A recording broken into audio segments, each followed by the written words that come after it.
Coming up on the Suze Orman Show. We're going to dive into dividends so that you can make the most out of your money.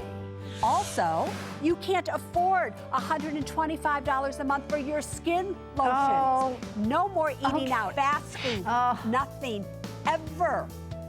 And you ask me, can I afford it? Why do you want to buy a Mercedes? Well, I feel like I'm at a position now where I deserve one. I worked hard and saved up. It really bugs me when people think they've worked hard and so they deserve something.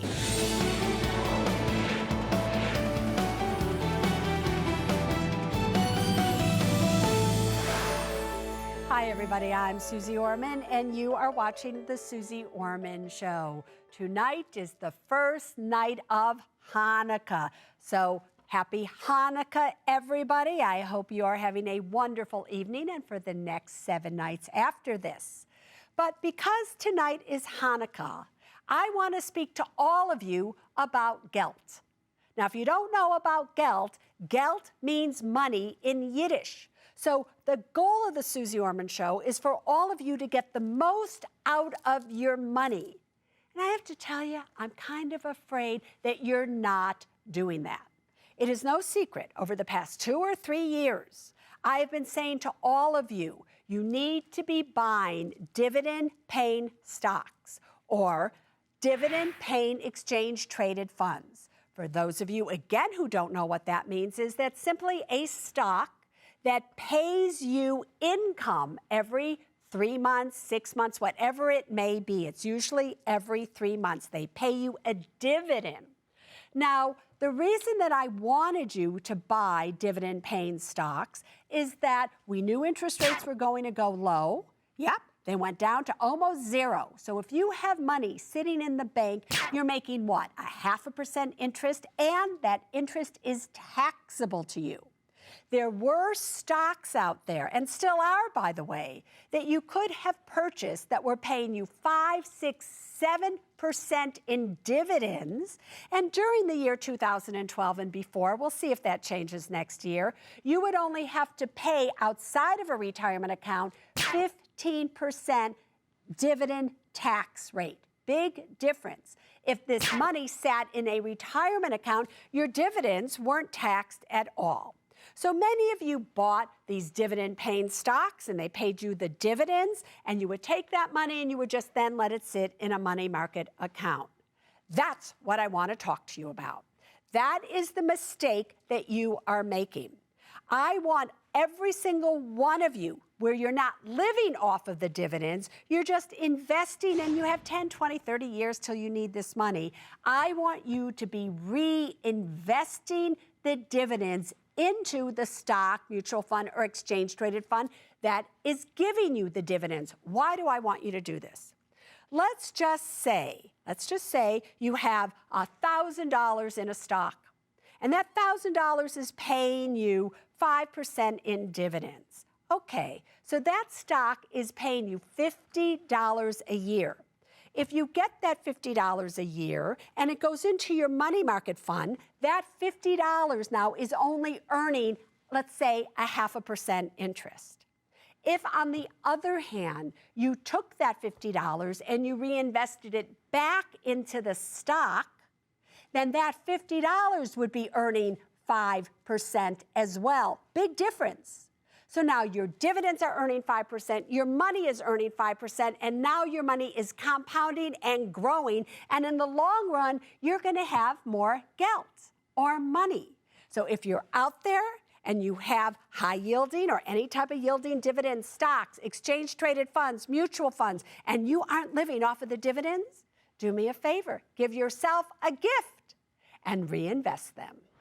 Let's go to Eugenia in Georgia. Girlfriend, ask me your question. All right. I'll turn 49 years old on Monday. Yes. Got a PhD. I'm, old enough, smart enough, presumably to know better, but I have made every financial bad mistake, everything. I mean, I read Women and Money, and I'm like, check, check, check. I'm doing it all wrong. And now, I'm looking at retiring. I know I'm never going to own a house outright like you always recommend, and, I don't know if I can bounce back. I don't know if, I don't know what to do to make a comeback. Here's the first thing.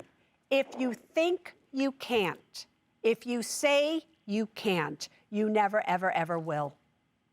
It's all got to start with you. Can you tell me what your PhD is in? It's in education. In education. So you have the ability to learn. You have the ability to teach. You have the ability to convey messages so other people, correct, learn from you. So I don't think at the age of 49 that it is way too late at all. Do you know at the age of 45 is when I wrote my very first book? No, really? 45. Did you know I was a waitress to the age of 30, having been a waitress for 7 years at $400 a month? Did you know that back in 1993, I was penniless, I was broke, I had lost everything? Do you understand? So there's always time to make a comeback if you and you alone believe in yourself. You just have to make the right choices. You've already said to me, you made every mistake under the sun, so you know what those mistakes are. Yes. So it will start with you believing in you, telling everybody else you believe in you, so that you can get that courage out there and just not repeating the mistakes that you made and go for it from this day forward. From 45 to 61, look at me today. Don't tell me that from 49 to 69, if that's how long you have to work, who cares? I'm telling everybody they should work to 67 or 70 anyway, that you can't do it. Get the word can't out of your vocabulary. Megan in Washington, good evening, girlfriend. What can I do for you tonight? Good evening, Susie. I have a question. My husband and I have been married for almost 2 years, and our spending is out of control. Our credit cards are maxed. After we pay our bills, we don't have a dime in checking. We don't blow a lot of money, besides groceries and stuff like that for the baby. We need some kind of starting point for our savings and how to stop the bleeding. Yes, and how much credit card debt do you have? Probably about $12,000. About $12,000. I have to ask this question. Before you got in the relationship with your husband, did you already have credit card debt? Yes. So you did. Did your husband have credit card debt? Yes. Yes, so the two financial wrecks get together and you escalate together rather than one of you cause the other to go off the deep end. Is that correct? Yes. All right. Now, do you spend this money on wants or are you spending this money on needs? Recently, needs. Needs. So even though you're spending this money on needs, the truth of the matter is you don't have enough money coming in to pay for the things that you really, really need. Is that correct? Yes. And have you cut your budget back as far as you possibly can cut it? Yes. It almost seems to us like every time we get a little bit of a savings, something drastically happens. A car breaks down, a big vet bill, something, and we take 2 steps backward. Now, I'm going to tell you something that I found a long time ago. There was a time when I had absolutely no money. In fact, how old are you? 28. 28.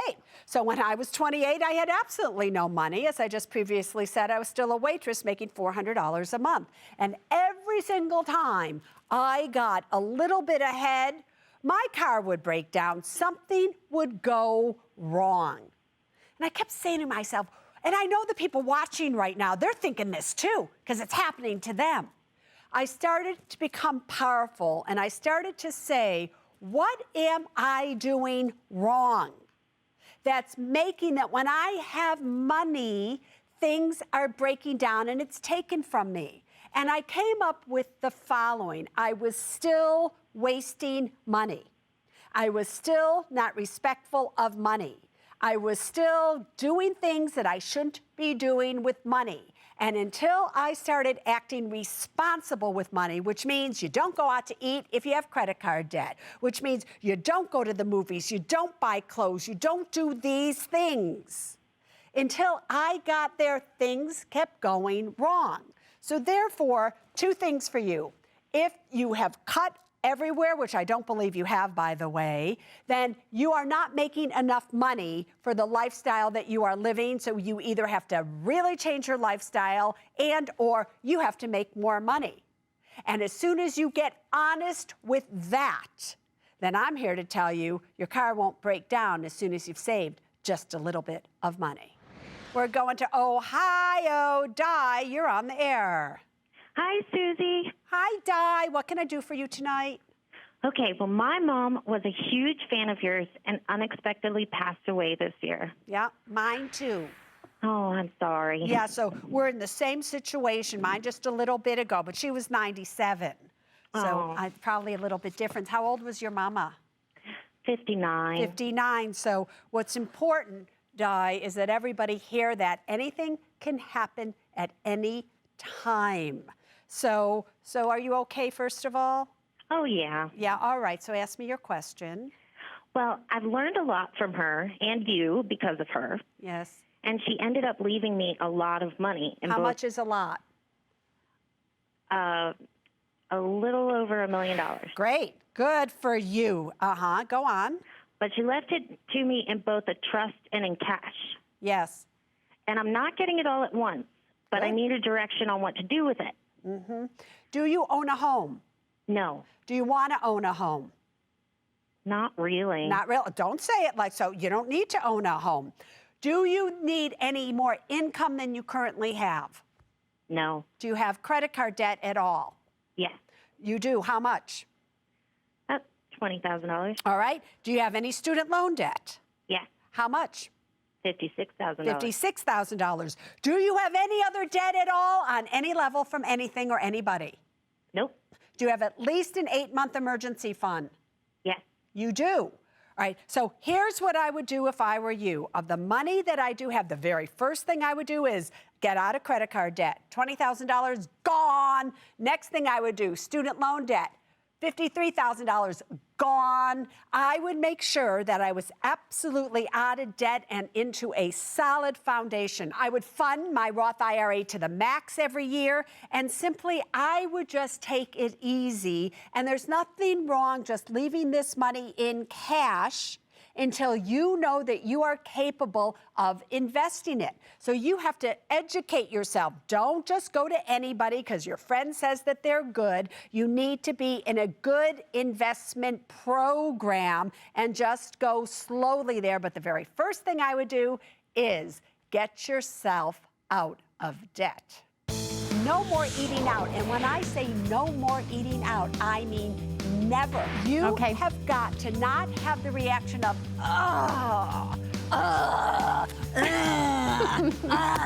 You have to say, you're right, Susie. And later, when wanting something, ask me, can I afford it? I am looking to buy a Polaris ATV. I'm just looking for a new toy up there. You know, after about a day, I get bored. All right, so you're admitting it. This is a total want. I totally admit it, and I think it would be a great Christmas gift to myself.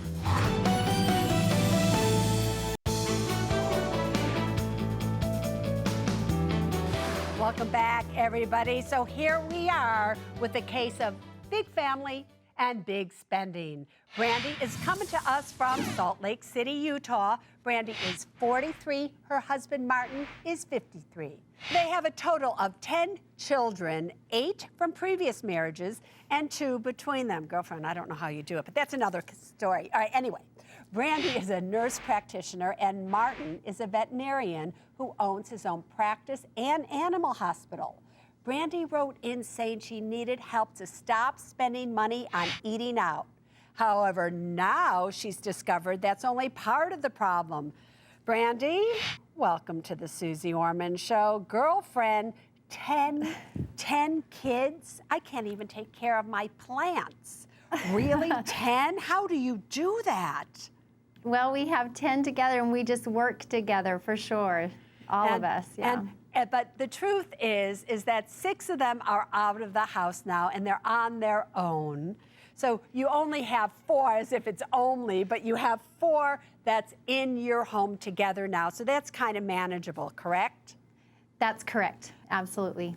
So you live a great lifestyle, you all vacation together, you all eat out together, and really you wanted to come on the Suze Orman Show because, number one, you felt like you were just eating out, eating out, eating out.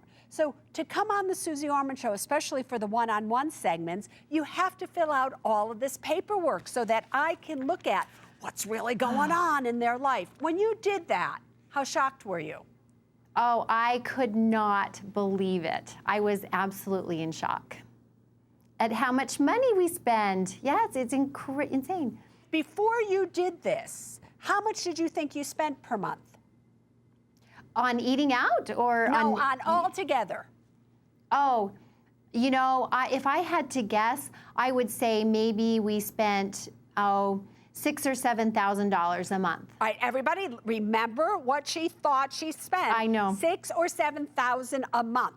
What did you find when you did the paperwork?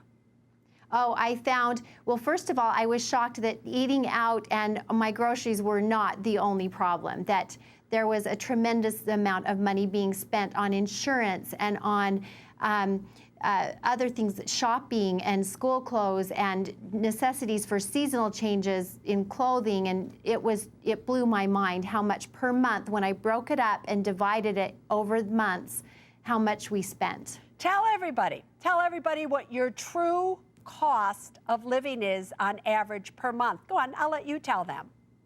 Well, I don't even know, Susie. That's why I'm here. I need help. I still think I'm oblivious. You didn't add up all these numbers, huh? I had to sleep at night. Did not add them all. All right, so let me just do this for you, which is your expenses come in at almost $11,400 a month.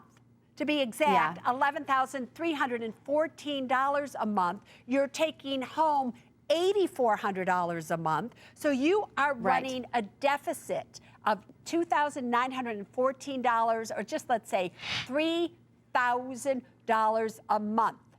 And it's the $3,000 a month, which is why you don't have anything in an emergency fund. You have a few $100s in an emergency fund. You have $21,000 of credit card debt. You have $14,000 approximately of student loan debt, $10,000 of vehicle loans. And if you look at all of this, I mean, here you are. Martin is 53, you're 43. You have a net worth with 10 children of $68,000. Yeah, it's scary. I know. That's why I desperately wrote to you and asked for help. Let me ask you this question, which is, before Martin opened up his own veterinarian practice and his animal hospital, how much was he bringing home per month? About $5,000 a month. All right, so he was bringing home $5,000 a month. And when he was bringing home $5,000 a month, and that you knew that's all he was bringing home, and you're a nurse practitioner, were you living more within your means at that point in time? Yeah, so he actually has owned his own practice for many, many years, but he moved from a very small practice to a larger facility. But here's the problem, Brandy. Do you know, even with his larger facility, even though he, on your paperwork, says he's grossing $100,000 a year, do you know that he only takes home $800 more per month than you? Right, yes. So it's a facade. It's a facade of he has this big hospital, he's got this big animal practice, everybody looks at him like he does, and the truth of the matter is he is making less today than he was 7 years ago working as a veterinarian for a small practice. Your husband would be better off if he sold the practice that he had right now. He took that money, got you out of debt, put it in an emergency, because there's something very, very irresponsible about having 10 children and only have 4 at home and only having a few $100s to your name. Yeah, we agree. I agree, and we want to do what you say, Susie. It would be really. I would then, because I know I only have a few minutes left for this segment, is this. I would like him to seriously consider selling his practice and go to work for somebody else, because he is obviously not that great of a businessman, I'm sorry to say, that he has this thriving, huge practice, and yet he's only making $800 more than you per month take home. It's not the illusion. It's the reality of what's going on here, and we need more money. So here is just a quick action plan as to what I would do. Number one, I would sit down with him because I have a feeling he does not get this. I have a feeling he thinks he's doing far better than he is doing. So the two of you need to have a meeting with each other and look at this and go, oh my God, we have blown it. Number two, if he currently is in good health and you are in good health, you have right now a whole life insurance policy that has about a $15,000 cash value. I'd like to see you cash that in. Right. I'd like to see you cash that in and take that money and pay down your $21,000 of credit card debt that you do have. And then you need to make some serious cuts. I have found at least $3,100 that you can easily cut if you want to live an honest life. Because there's things such as you can't afford $375 a month for a health club girlfriend. You're now going to have to walk around the block. You can't afford $125 a month for your skin lotions. You can't afford it. You may look pretty on the outside, but on the inside, you're being eaten away with the truth of $125 a month and you have a few $100s in your emergency account. No more eating out. And when I say no more eating out, I mean never. Fast food, nothing, ever.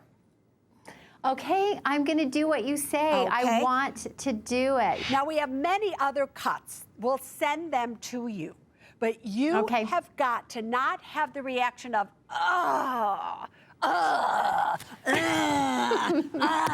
you have to say, you're right, Susie.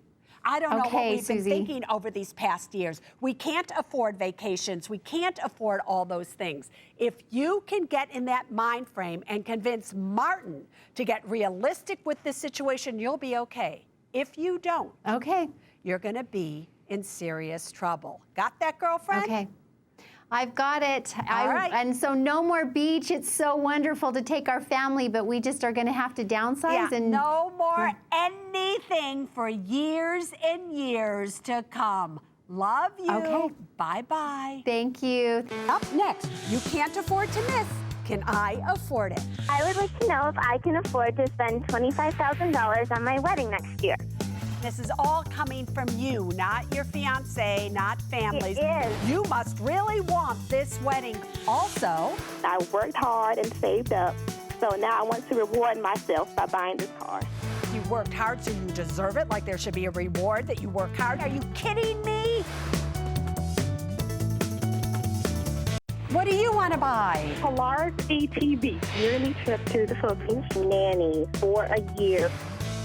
Welcome back, everybody, to the Can I Afford It segment here on the Suze Orman Show. First night of Hanukkah. Lots of gifts about to exchange over these 8 days coming up here. So here's the question. I hope all of you can afford what you're giving each other. But for now, we're going to have callers who are going to call in. They're going to tell me what it is that they want to buy. And I'm going to tell them if they can afford it or not. Are you ready? Let's go. Lauren, what do you want to buy? Hi, Susie. Thanks for taking my call. Anytime, sweetheart. What do you want to buy? I would like to know if I can afford to spend $25,000 on my wedding next year. Oh, boy. $25,000. That's a lot of... Do you think that's a lot of money? Oh, yes, I suppose so. You suppose so. And this is all coming from you, not your fiancé, not families. It is. From so you on it. All right, so this... You must really want this wedding. Girlfriend, show me the money. Okay. I take $4,000 home a month. Yep. My expenses are $3,318. $600 of that is rent. Yep. My debt is $10,000 in student loans at 6%. All right, that's handleable. That's good. All right, you can handle that. Yes. Yeah. My savings right now is $36,000 liquid, $7,000 in a CD, and $18,000 in my 401k. And you're going to take, I assume, the $25,000 from your liquid account. Is that correct? Yes. Also, future savings and maybe out of my CD if I had to. You had to. And so, and when you do that, then all of this money is going to go to the wedding, and then you're going to be under your 8-month emergency fund and things like that. You're aware of that, correct? Yes. You are. All right. So, you know, you want to get married. You're 26 years of age. Oh, please, Suze Orman. First night of the holiday of Hanukkah, you are denied. Oh, but wait, listen to me. I think that $25,000, given your particular situation, is just a little bit too much. If I were you, I would set a max of $16,000. You got to be able to do something for $16,000 that's respectable to you and to everybody else. And if you can just do that, believe me, that $9,000 is a big deal. Sorry, Lauren. Oh, I hated to do that. Jenny, what do you want to buy? Hey, girlfriend, thanks for having me on the show. Anytime. What do you want to buy? I am looking to buy a Polaris ATV. Oh, what? It's a Polaris ATV. It's like a little mini dune buggy. I see a little mini doom buggy. What do you need one of those for? Well, we have a family cabin up north that we go up to probably about once a month, and I'm just looking for a new toy up there. You know, after about a day, I get bored. All right, so you're admitting it. This is a total want. This is just nothing to do with the need. You just want to be a cool mama bear up there. Is that correct? I totally admit it, and I think it will be a great Christmas gift to myself. All right, you got it, girlfriend. Show me the money. I always love an honest woman. I love when somebody is just telling me exactly how it is. Go for it. But of course, our combined monthly income is $11,530, and that includes $180 in child support. Yep. Our total monthly expenses are $5,007, and that includes $832 a month we put towards our savings. Yep. Our only debt is our house, which is right now $122,000, and we have a 10-year fixed mortgage at 3%. And then our savings total, we have $48,000 in liquid, $15,000 in investments, and $328,000 in retirement. Approved. You can do this. Look at you. You're 37. You're doing great. Just don't go hurt yourself on that now. All right, Ann, what do you want to buy? Hi, Susie. I want to buy a yearly trip to the Philippines to visit my family and friends. You know, I love the Philippines. You know, I'm doing work over there now, yeah? And, wow, I didn't know my God, I loved it there. So $2,000 to go there. That's not a lot to ask, don't you think? Show me your money. All right. I have $4,353 in monthly income. Yep. $1,500 of which is rental income. Yes. My expenses are $3,205 a month. $917 goes to savings. My debt is $144,000, 30-year fixed loan at 5%. My savings are $16,000 liquid and $26,000 in retirement. So here's the scoop. It looks like you don't have 8 months of an emergency fund, but the fact is you do, because so much of this is going to savings that you have, correct? Yes. Yes. And so therefore, if you want to go to the Philippines, you are going to go because you've been approved, girlfriend. You go and be with your family and friends. I love that. Taja, what do you want to do? Hi, Susie. Hi, I want girlfriend. to buy a certified pre-owned 2012 Mercedes-Benz C250. For $33,000, you want to buy a pre-owned car. You know, you could buy a brand new car for that. Why do you want to buy a Mercedes? Well, a Mercedes has always been my dream car. So I feel like I'm at a position now where I deserve one. I worked hard and saved up. So now I want to reward myself by buying this car. You know, before I look at the money, I'm just going to say something. It really bugs me when people think they've worked hard and so they deserve something. You work hard to make money to take care of yourself. It's you worked hard, so you deserve it, like there should be a reward that you work hard. You all should work hard. I work almost 20 hours a day. Are you kidding me? Anyway, show me the money. Okay, my take-home income is $4,300. Yeah. My expenses are $1,659, and that includes my rent.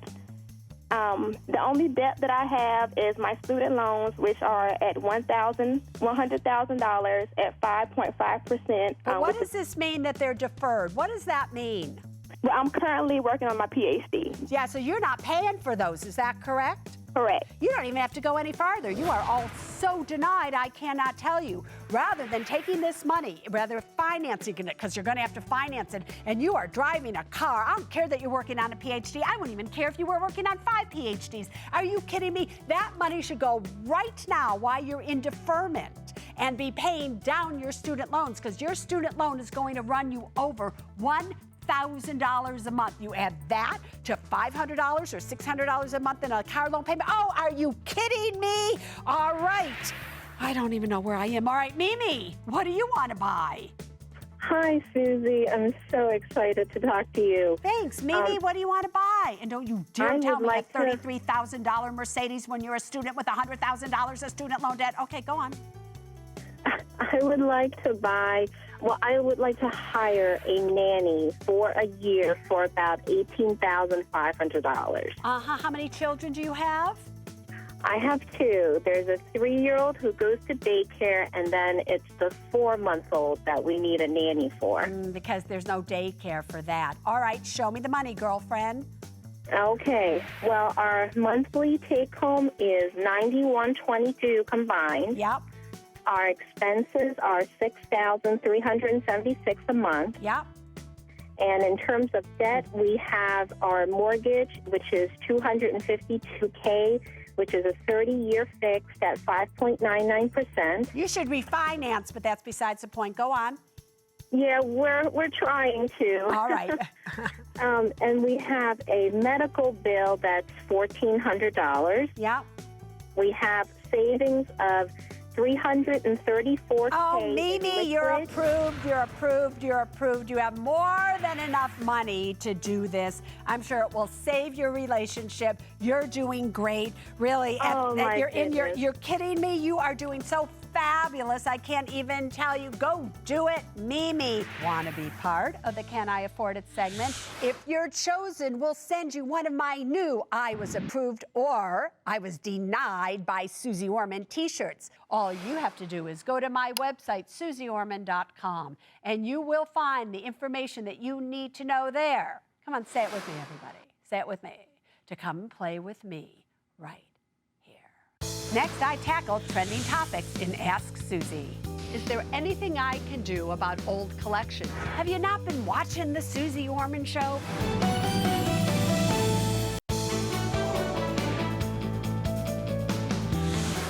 Welcome back, everybody. Here we are in the control room at CNBC headquarters. So many ways for you to contact me here at the Suze Orman Show. Please take a look at your screen. You can send in an email. You can join me on Facebook. You can Twitter. And if you put hashtag Ask Susie before you send in a tweet, guess what? If we choose it, we're going to do it right here on air. Let's see what's trending right now.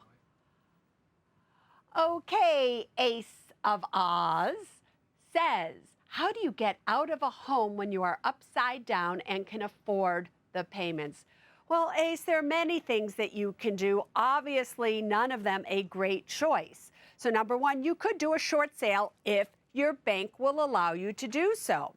You can also do a refinancing and maybe keep your home and rent it out. Just something for you to consider under HARP 2.0. Go to consumerfinance.gov, look at what that's all about, and that may be an option for you as well.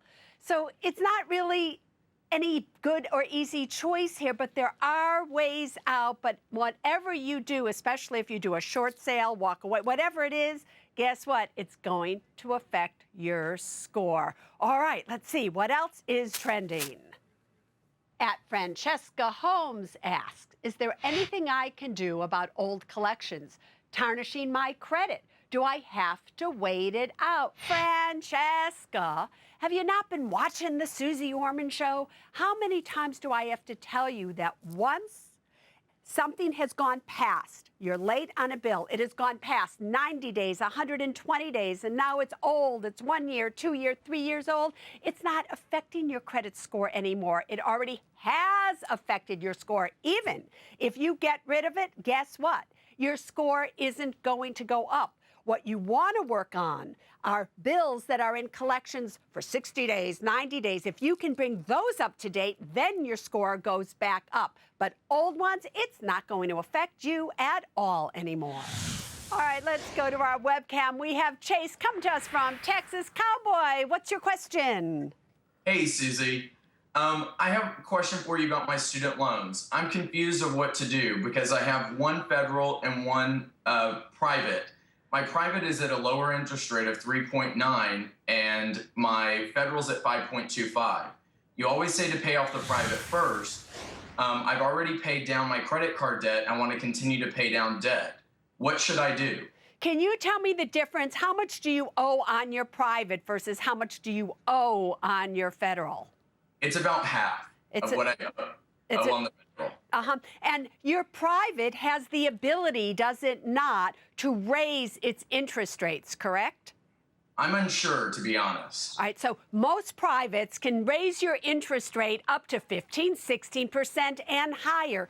Currently, when we have lower interest rates, maybe your particular private is a really great one. So in this situation, put the most money you have towards your federal. But as soon as you start to see that interest rates in the United States are possibly going to head up, switch that and then go towards your private. But for now, since you're 50-50, and I think interest rates are going to stay low for quite a long period of time, I would be doing, in your situation only, people, I would be doing the federal. All right, everybody, let's go back to the studio and see what's coming up next. Pam wants to know, Susie, how am I doing? If I was going to give you a grade, are you ready for this, Pam? Yes. I don't do this often. Welcome back to the Suze Orman Show. Hi, Susie. I'm 47 years old and single. Growing up, my parents were great role models who taught me to work hard and be responsible with my money. I live simply, but feel a bit upside down from others since I don't invest and prefer to just save the traditional way. I'd like to retire in 4 years, work part-time, and enjoy some outdoor hobbies and travel. Susie, how am I doing? Hey, Pam, it's Susie. How are you doing? How are you doing, Susie. Pam? Thanks for helping me out, Susie. All right, let's see what we have here. Now, if you were, I understand that even since you just did that package, you have now turned 48 years of age. So, I have. All right, so you're 48, so you want to retire when you are 52 in 4 years. Do you think, given what you know you have, what would be the grade you would give yourself? Well, if I keep making smart choices, since I have no dependents, if I keep living the simple life, I would say B+. B+. Let's see the numbers and what the numbers tell me about you. All right, my dear Pam, you are really now 48. You are single. Your retirement, you have about $127,000 in it, about $100,000 in an emergency fund, $89,000 in investments. Your current home value is $114,000, but no debt, no mortgage, nothing. So your total net worth is $429,000. Let's now look at your monthly income versus your expenses. You're taking home about $3,800 a month.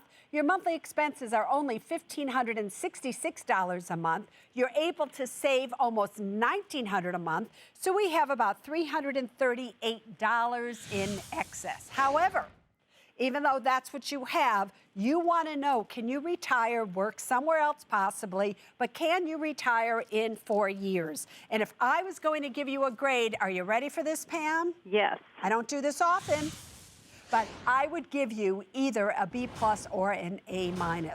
I do think, given that you are going to have a pension of $3,273 starting at the age of 52, even after taxes, that will currently pay for all of your expenses. You're going to work. It's not like you're retiring. You're going to continue to make more money. However, here is your way to an A+. All right, girlfriend? Okay. Truthfully, if I were you, I would stay working till I was 62. Because what that will mean for you is you would get $1,000 more per month in a pension, and you would have about an extra $500,000 over what you would have if you retire at 52 and really don't have any more money to save. Okay, just a thought, up to you. However, I would be contributing to a Roth IRA right now, not a traditional. So forget the traditional. I would convert the traditional IRA that I did have little by little into a Roth, so everything I eventually take out will be tax-free. Do not take your Social Security until you are 70 years of age. I would be buying long-term care insurance if I were you when I was 52, and I would just keep saving, saving, saving, saving, all right? And of course, you need to get yourself a will and a living revocable trust. If you do all that, girlfriend, you're gonna have a great life. Up next, one more thing that I want you to know. They were spending $3,000 more per month than they were bringing in. Did they have any idea? No. Welcome back to the Suze Orman Show. Can you believe it? That almost brings us to the end of this hour of the Suze Orman Show. But before we go, there is still one more thing that I want you to know. It is the first night of Hanukkah, and in homes throughout the entire world, the Hanukkah menorah, the lights of Hanukkah, are being lit one by one. Now, that's a tradition, and the tradition has gone on for years. And for me, whenever I see that happening, I always think of lights as illuminating our way, lighting our paths, so that we get to where we need to go. Tonight, no matter what your faith or religion, I am asking that every single one of you turn on your financial lights for you to see what is really real in your particular situation. Earlier tonight, my one-on-one guest was Brandy. Brandy, a nurse practitioner, her husband, a veterinarian hospital owner with his own practice. They were spending $3,000 more per month than they were bringing in. Did they have any idea? No. They were living in the darkness of their finances and thinking, well, as long as I don't look and see what I really have, I can just do this. But here we are with 10 kids, and they have a few $100s in an emergency fund. Are you kidding me? When you stay in the dark when it comes to your own money, who do you think you're really hurting? Do you think you're fooling people? I don't think so. You're hurting yourselves, people. You're hurting those that love you, your children, and you're hurting the possibility that one day you're going to be able to live a life that you deserve as you get older. So on this eve of Hanukkah, I'm asking every single one of you to light your financial lights so that you can see what you have, what you need to have, what you will need to have in the future, so that the future is one that is bright, bright, bright. Now you know. But until next week, there's only one thing that I want you to remember when it comes to your money, and it is this: people first, then money, then things. Happy Hanukkah, everybody. Now you stay safe.